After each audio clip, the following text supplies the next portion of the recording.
Madam பேர் வந்து ரம்யா அருண்குமார். இவங்க வந்து விஷனுக்கோசரம் வந்திருந்தாங்க. ஸோ ஸ்டார்டார்ட் டிசீஸ்ன்னு சொல்லிட்டு 2024.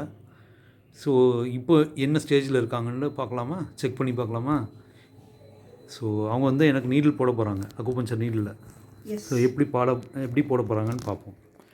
ஸோ LI4 இந்த பாயிண்டில் என்னோடய கையில் நீடில் போட போகிறாங்க. Okay madam.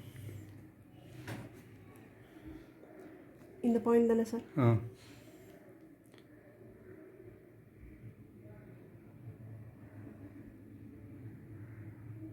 Okay, super. So அவங்க LI4 நீடில் போட்டிருக்காங்க, கரெக்டாக பின் பண்ணி போட்டிருக்காங்க. என்ன மேடம், எப்படி இருக்குது உங்களுக்கு இந்த ஃபீலில் அக்குபஞ்சர் போட்டது? எனக்கு கான்ஃபிடென்ட்டாக இருக்குது சார். ஓகே. நீங்கள் தான் எனக்கு இப்போ தானே சொல்லி கொடுத்தீங்க இந்த பாயிண்ட் போடணும் அப்படின்னு சொல்லி நீங்கள் சொல்லி கொடுத்தீங்க இல்லையா? ஓகே. ஸோ அதை அப்படியே போட்டேன் நான். அவ்வளோதான். இப்போ உங்களுக்கு அந்த கரெக்டான பாயிண்ட் தெரியுதா, இல்லைனா எப்படி நீங்கள் இதை ஃபீல் பண்ணுறீங்க? நீங்கள் முதல்ல காமிச்சிங்க இல்லையா? ஆமாம். ஸோ காமிக்கரிச்சு நான் அதை வந்து எந்த பாயிண்ட்டுன்னு கரெக்டாக நான் நோட் பண்ணிட்டேன். ஓகே. ஸோ இப்போ நீங்கள் கை காமிச்சோடனே கரெக்டாக அந்த பாயிண்ட்லேயே என்னால் போட முடிஞ்சிடுது.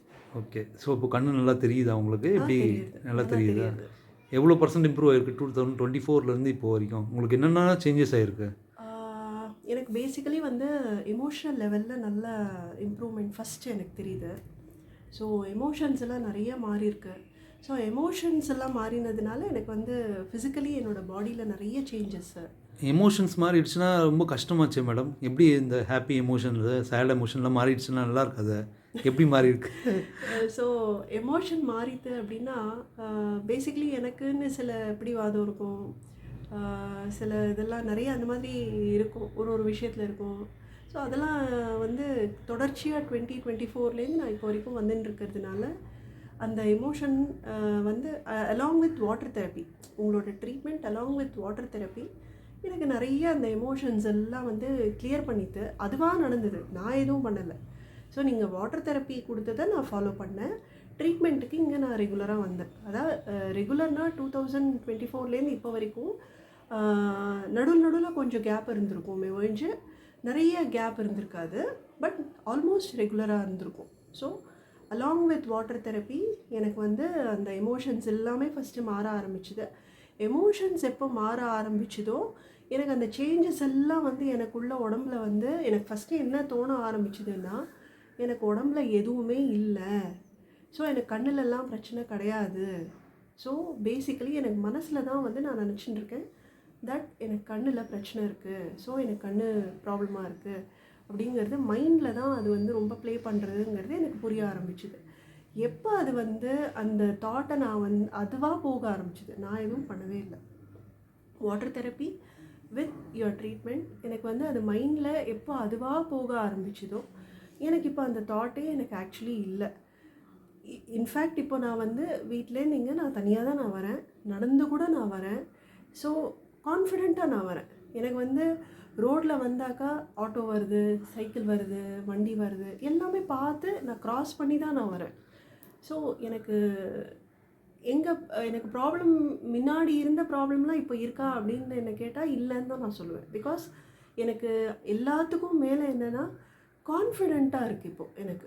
அதாவது எப்படி இருந்தாலும் சமாளிச்சுக்க முடியும், நம்மளால் அது பண்ண முடியும் அப்படிங்கிற அந்த கான்ஃபிடென்ஸ் இல்லாததுனால்தான் மைண்டு ரொம்ப கேம் ப்ளே பண்ணி என்னை வந்து ரொம்ப சேஃபர் சைடில் அது வச்சுருந்தது. ஓ வேண்டாம், நீ இந்த வேலையெல்லாம் பண்ணாத, உனக்கு கண்ணு பிரச்சனை இருக்குது, ஸோ அதனால் நீ ஒன்றால் இந்த வேலையெல்லாம் பண்ண முடியாது அப்படின்னு மைண்ட் வந்து என்னை வந்து ரொம்ப கண்ட்ரோல் பண்ணி அது வச்சுட்டு இருந்தது. இப்போ அந்த தாட்டே இல்லாததுனால எனக்கு என்ன ஆயிடுது அப்படின்னா, என்னால் எதுவும் பண்ண முடியும், நான் வந்து ஃபஸ்ட்டு பண்ணணுங்கிறத நான் நினைக்கணும், கான்ஃபிடெண்ட்டாக பண்ண முடியுங்கிறத நான் நினைக்கணும், அவ்வளோதான். ஸோ இப்போ எனக்கு அந்த தாட் இருக்கிறதுனால என்னால் பண்ண முடியாது எல்லாமே. இப்போ கூட நீங்கள் நீடில் போடுறச்சே வந்து எந்த பாயிண்ட்ஸான்னு கேட்டேன், இந்த பாயிண்ட்டு அப்படின்னு நீங்கள் சொன்னீங்க, அது எந்த பாயிண்ட்டுன்னு நான் நோட் பண்ணிட்டேன். ஜஸ்ட்டு ஒரு தடவை தான் பார்த்தேன், இந்த பாயிண்ட்டா அப்படின்னு கேட்டேன். அப்புறம் திருப்பி நீங்கள் வீடியோ எடுக்கிறச்சு இந்த பாயிண்ட் தானே சார் அப்படின்னு கேட்டேன். ஆமான்னு சொன்னீங்க, போட்டேன், அவ்வளோதான். அது எப்படி அக்குபஞ்சர் பாயிண்ட் போட்ட உடனே எப்படி தாட்ஸ் மாறுதா? ஒரு ட்ரீட்மெண்ட்டுக்கும் வரும்போது என்ன ஃபீல் பண்ணுறீங்க? ட்ரீட்மெண்ட் நீடில் போட்டு எடுத்தோடனே ஏதாவது ஃபீல் பண்ணுறீங்களா? எனக்கு வந்து நீடில் போட்டு எடுத்த உடனே இங்கே எதுவுமே எனக்கு தெரியாது சார். ஹானஸ்ட்லி எனக்கு வந்து என்ன நடக்கிறது, இதெல்லாம் உள்ளுக்குள்ளே நடக்கிறது எனக்கு எதுவுமே தெரியாது. பட் எனக்கு வீட்டில் போனதுக்கப்புறமா என்ன ஆகும்னா, ஏன்னா எனக்கு ஒரு ட்ரீட்மெண்ட்டுக்கும் அடுத்த ட்ரீட்மெண்ட்டுக்கும் நடுவில் ஒரு நாள் கேப் இருக்கும். நான் ஆல்டர்னேட் டேஸ் தானே வந்துட்டு இருந்தேன். ஸோ எனக்கு அந்த ஆல்டர்னேட் டேஸ் அந்த கேப்பில் தான் வந்து முதல்ல நான் அப்சர்வ் பண்ணவே இல்லை. எதையுமே நான் அப்சர்வ் பண்ணலை, என்ன நடக்கிறது அப்படிங்கிறதெல்லாம். பட் சில விஷயங்கள் எனக்கு ரிப்பீட்டடாக நடக்கும். லைக் நான் கோவப்படுறது, இரிட்டேட் ஆகிறது, இதெல்லாம் எனக்கு ரிப்பீட்டடாக நடக்கும். ஒன்றுமே இல்லாத விஷயத்துக்கெல்லாம் ஒரு இரிட்டேஷன் வரும், ஒன்றுமே இல்லாத விஷயத்துக்கெல்லாம் ஒரு கோவம் வரும், எடுத்ததுக்கெல்லாம் ஒரு கோவம் வரும். ஸோ இது என்ன ஆச்சு நாளடைவில் அப்படின்னாக்கா, இதில் வந்து ஒரு சாதாரணமாக ஒரு டம்ளர்லேருந்து தண்ணி கீழே கொட்டிடுச்சுன்னா கூட எனக்கு கோவம் வந்துடும். அது ஏன் அதை கேர்ஃபுல்லாக எடுக்க முடியாதா, பார்த்து பண்ணக்கூடாதா அப்படிங்கிற அளவுக்கு கோவம் வரும். அந்த மாதிரி இருந்த எனக்கு அந்த டம்ளர்லேருந்து தண்ணி கொட்டினதுங்கிறது ஒரு நாள், இது எவ்வளோ நாள் நடந்ததுன்றது எனக்கு தெரியாது. பட் ஏதோ ஒரு நாள் நான் என்ன பண்ணேன், எதேச்சியாக நான் கவனித்தேன். இந்த மாதிரி டம்ளர்லேருந்து தண்ணி கொட்டினா நம்ம முன்னாடியெல்லாம் வந்து சடால்னு நம்ம ஏதாவது பேசிடுவோம்ல. பட் நாம் இன்றைக்கி பேசவே இல்லையே, சாதாரணமாக இருக்குமே, எப்படி இது நடந்தது அப்படின்னு ஒரு நாள் நான் யோசித்தேன். இதை ஃப்ரீக்வெண்ட்டாக நான் அப்சர்வ் பண்ணலை. பட் இது ரெகுலராக நடந்துட்டு இருந்திருக்கும் போல இருக்குது. உள்ளுக்குள்ளே எனக்கு அந்த சேஞ்சஸ் நடந்துட்டு இருந்திருக்கும் போல இருக்குது. ஒரு நாள் நான் அப்சர்வ் பண்ணும்போது, நம்ம இதுக்கு அவ்வளோ ரியாக்ஷன் நம்ம கொடுக்கவே இல்லையே, இரிட்டேட்டே ஆகலையே, கோவமே படலையே அப்படின்னு ஒரு நாள் பொறி தட்டவும் தான் ஒரு விஷயமா நான் அதுக்கப்புறம் தான் நான் அப்சர்வ் பண்ண ஆரம்பித்தேன். என்னென்னலாம் நடக்கிறது. ஏன்னா அடிப்படையில் எனக்கு என்னென்ன எமோஷன்ஸ் எனக்கு ஃபஸ்ட்டு ட்ரிகர் ஆகும்னு எனக்கு தெரியும் சின்ன வயசுலேருந்தே. ஸோ அந்த எமோஷன்ஸ் எல்லாம் தான் நான் அப்சர்வ் பண்ண ஆரம்பித்தேன். எந்தெந்த விஷயத்துக்கு நான் கோவப்படுறேன், எதுக்கெல்லாம் நான் இரிட்டேட் ஆகிறேன், எதுக்கெல்லாம் நான் ரொம்ப எமோஷ்னல் ஆகிறேன் அப்படிங்கிறதெல்லாம் ஃபஸ்ட்டு அந்த அப்சர்வ் பண்ண தான் எனக்கு அப்போ தான் தெரிஞ்சது. ஓ, இந்தந்த விஷயத்தில் நான் மாறி இருக்கேனா. இதெல்லாம் வந்து உடனே எனக்கு தெரியல. ஆக்சுவலாக ஒரு விஷயம் நடக்கும்போது அந்த அந்த விஷயம் நடந்து நான் அதை அப்சர்வ் பண்ணும்போது, என்னை நான் அப்சர்வ் பண்ணும்போது தான் எனக்கு தெரிஞ்சுது தட் ஓ, இதில் நாம் இந்த மாதிரிலாம் முன்னாடியாக இருந்தால் நம்ம இப்படி ரியாக்ட் பண்ணியிருப்போம், இப்படி பண்ணியிருப்போம், ஏதாவது இப்படி பேசியிருப்போம், இப்படி நடந்துட்டுருப்போம் அப்படிங்கிறது வந்து இப்போ அந்த எமோஷனே எனக்கு வரலை ஆக்சுவலாக. ஸோ அந்த எமோஷன் வராததுனால அந்த ரியாக்ஷனே மறந்து போச்சு எனக்கு. எமோஷனே மறந்து போச்சு, ஸோ ரியாக்ஷனும் மறந்து போச்சு. ஸோ இப்படி தான் நான் ஒரு விஷயமாக அப்சர்வ் பண்ண ஆரம்பித்தேன். அப்போ தான் எனக்கு தெரிஞ்சுது தட் எனக்கு பாடியில் பேசிக்கலி எந்த ப்ராப்ளமும் கிடையாது. I am Hale and healthy. But mind play பண்ணுற கேம் தான் இத்தனையும் அப்படிங்கிறது தெரிஞ்சுது. அதுக்கப்புறம் இதெல்லாம் எப்படி வந்து எனக்கு சரியாகிச்சு, இவ்வளோ தூரம் எப்படி நான் அந்த எமோஷன்ஸ்லேருந்து வெளியில் வந்தேன் அப்படிங்கிறத பார்க்கும்போது தான் 2024லேருந்து இப்போ வரைக்கும் நான் எடுத்துகிட்டு இருக்கிற treatment along with water therapy எனக்கு இவ்வளோ ஹெல்ப் பண்ணியிருக்கு. ஏன்னா ஏதாவது அதுக்கு ஒரு சோர்ஸ் இருக்கணும் இல்லையா. இப்போ நான் மாறியிருக்கேன் அப்படின்னா எப்படி நான் எதுவுமே இல்லாமல் நான் மாற முடியாது. ஸோ அதுக்கு எனக்கு ஒரு டூல் வந்து acupuncture. So acupuncture with water therapy எனக்கு ஹெல்ப் பண்ணியிருக்கு. இவ்வளோ தூரம் அதுதான் பண்ணியிருக்கு. இவ்வளோ தூரம் என்னை ஒரு ட்ரூத் தெரப்பிக்கு எடுத்துன்னு போயிருக்கு. ஸோ எமோஷன் தாண்டி, ஃபிசிக்கல் இதெல்லாம் தாண்டி ஒரு ட்ரூத்துக்குள்ளே என்ன அப்படியே அது பாட்டுக்கு என்னை கூட்டிகிட்டு போகணும். இப்போ வாட்டர் தெரப்பி மாத்திரம் பண்ணணும்னா, இல்லை பாடி அப்போ கவனிக்க வேணான்றீங்களா? உங்களுக்கு எமோஷன்ஸ் மாத்திரம் சரி பண்ணால் போருமா? நம்மளுக்கு எல்லாருக்கும் அவங்கவுங்க ப்ராப்ளம் சரியாயிடுமா? பாடியை கவனிக்க தேவையில்ல அப்போனா? இல்லை அந்த மாதிரி ஏதாவது இருக்கா உங்களுக்கு ஃபீல்டு? சரி, இப்போது எமோஷன்ஸை கவனிக்கிறோம் அப்படின்னாக்கா பாடியை ஆட்டோமேட்டிக்காக நம்ம கவனிக்க வச்சிடும். இப்போ எமோஷன்ஸ் போச்சு அப்படின்னாக்கா அடுத்தது என்ன ஆட்டோமேட்டிக்காக வருது, என்ன உடம்புல இயற்கையாக நடக்கிறது என்னென்ன விஷயம், பசி, தாகம், தூக்கம், இதெல்லாம் தான் இல்லையா. ஸோ இந்த எமோஷன்ஸ் எல்லாம் இருக்கும்போது நமக்கு சம்டைம்ஸ் வந்து இந்த எமோஷன்ஸ் எல்லாம் இப்போது சில சமயத்தில் நமக்கு பசிக்கவே பசிக்காது. எமோஷன்ஸ் நிறைய இருக்கும்போது பசிக்காது. பல சமயம் தூக்கமே வராது. ஸோ நம்ம பாடியை இக்னோர் பண்ணிடும் எமோஷன்ஸ் எல்லாம் நிறைய இருக்கும்போது. இல்லை சாதாரணமாக ஏதாவது ஒரு டிஸ்டர்பன்ஸ் இருந்தாலே, ஸ்லைட் டிஸ்டர்பன்ஸ் இருந்தாலே எமோஷ்னலாக நம்ம வந்து உடனே இமீடியட்டாக நம்ம வந்து டேமேஜ் பண்ணுறது நம்ம பாடியை தான். அது வந்து நமக்கு சின்ன வயசுலேருந்து அந்த மாதிரி பழகிட்டோம். நம்ம தெரியல, அன்னோயிங்லி நமக்கு அந்த மாதிரி ஆயிடுது. பிகாஸ் ஒரு எமோஷனலி நம்ம ரொம்ப ஸ்ட்ரெஸ்டாக இருக்கும்போது நமக்கு சாப்பிடணுங்கிற அந்த டைமில் பசிக்காது. பிகாஸ் நம்ம ஆல்ரெடி ஒரு ஸ்ட்ரெஸ்ஸில் இருக்கோம்.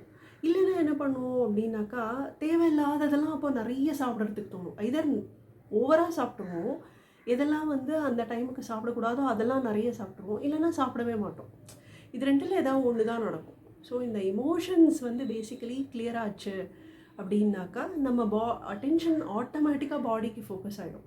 பாடிக்கு ஃபோக்கஸ் ஆகும்போது என்ன ஆகுது அப்படின்னா, அந்த பாடிக்கு ஃபோக்கஸ் எப்போ போகிறது அப்படின்னா, இந்த வாட்டர் தெரப்பி நம்ம பண்ண பண்ண பண்ண பண்ண பண்ண எமோஷன்ஸ் எல்லாமே வந்து செட்டில் டவுன் ஆகி ஃபோக்கஸ் ஃபுல்லாக பாடிக்கு போயிடுது.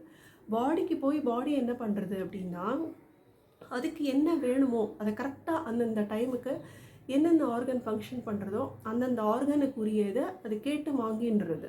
ஸோ அப்போ நம்ம என்ன பண்ணுவோம் அப்படின்னா, எமோஷன்ஸ் இல்லை அப்படின்னா ஆட்டோமேட்டிக்காக பாடிக்கு என்ன வேணுமோ நம்ம அந்த டைமுக்கு ஃபுட் எடுத்துக்கிறதோ, தண்ணி குடிக்கிறதோ, தண்ணி கேட்டால் தண்ணி குடிக்கிறதோ, தூக்கம் வந்தால் தூங்குறதோ, இதெல்லாம் நம்ம ஆட்டோமேட்டிக்காக நம்ம வந்து நம்ம உடம்புக்கு கொடுக்க ஆரம்பிச்சிருவோம். நம்ம உடம்பை நம்ம சாட்டிஸ்ஃபை பண்ணிட்டோம் இப்படி அப்படின்னாலே வந்து ஆட்டோமேட்டிக்காக நமக்கு எந்த ஒரு டிஸ்டர்பன்ஸும் நம்ம பாடியில் இருக்கவே இருக்காது. ஏன்னா பாடி சாட்டிஸ்ஃபை ஆகிடுறது, பாடிக்குள்ளே இருக்கிற ஆர்கன்ஸ் எல்லாம் சாட்டிஸ்ஃபை ஆகிடுறது. ஸோ அப்போ அந்த இடத்துல எமோஷன்றதுக்கு வந்து இடமே இல்லாமல் போயிடுறது. So emotion becomes 0. ஸோ இதுதான் நடக்கிறது. ஸோ மே 2024லேருந்து இப்போ மே 2026. எஸ். ஸோ நீங்கள் அக்குபஞ்சர் எப்படி ஃபீல் பண்ணுறீங்க இப்போது? எப்படி உணர்றீங்க? இது வந்து மற்றவங்களுக்கு என்ன சொல்லணும்னு ஆசைப்படுறீங்க? சார், அக்யூபங்க்சர் என்னை பொறுத்த வரைக்கும் எனக்கு இதில் இவ்வளோ இருக்கும் அப்படின்றதெல்லாம் நான் எதிர்பார்த்து நான் வரல. நான் இங்கே வரைச்சே வந்து ஹோப்லெஸ்ஸாக தான் நான் வந்தேன். ஸோ இதுதான் எனக்கு லாஸ்ட் ஆப்ஷன். எனக்கு இதில் எதுவும் இல்லை, கிடைக்கல, எதுவுமே ஆகலை அப்படின்னா பேசாமல் வீட்டில் என்ன நடக்குதோ அது வாட்டுக்கு நடக்கட்டும், வீட்லேயே இருந்துடலாம் அப்படின்னு நினச்சேன். ஹோப்லெஸ்ஸாக தான் நான் இங்கே வந்தேன். பட் இங்கே வந்த 4வது நாள் எனக்கு என்னோடய சென்ட்ரிவேஷனை ரிவைவ் பண்ணி நீங்கள் கொடுத்தீங்க. ஏன்னா நீடில் எடுத்த உடனே என்னால் அந்த சென்ட்ரிவேஷனால் உங்கள் ஃபேஸை என்னால் பார்க்க முடிஞ்சுது. ஸோ அந்த இது நான் உங்களுக்கு ஆல்ரெடி அது நான் வந்து சொல்லியிருக்கேன். அண்ட் அந்த இதுவும் நான் கொடுத்துருக்கேன். அவ்வளோ ஹாப்பியாக இருந்தது அன்றைக்கி எனக்கு. ஸோ எப்போ அந்த இது நடந்ததோ அதுக்கப்புறத்துலேருந்து என்ன அறியாமல் வந்து எனக்கு வந்து இதில் வந்து ஒரு நம்பிக்கை வந்தது. இது எப்படி உடனே வந்ததா அப்படின்னு கேட்டிங்கன்னா எனக்கு தெரியாது, ஆனஸ்ட்லி தெரியாது. பட் ஏதோ இருக்குது இதில், something is there for me, எனக்கானது ஏதோ இதில் இருக்குது அப்படிங்கிறது மட்டும் எனக்கு ரொம்ப மனசில் ஆழமாக பதிஞ்சுது. அந்த ஒரு ட்ரஸ்ட்டு தான் வந்து என்னை இங்கே வந்து தொடர்ச்சியாக வந்து என்னை உங்கள்கிட்ட ட்ரீட்மெண்ட் எடுக்க வச்சுது. ஸோ இப்போ எனக்கு அதுதான் வந்து எல்லாமே எனக்கு பண்ணிட்டு இருக்கு. Thank you madam. Thank you madam. Thank you sir. Thank you.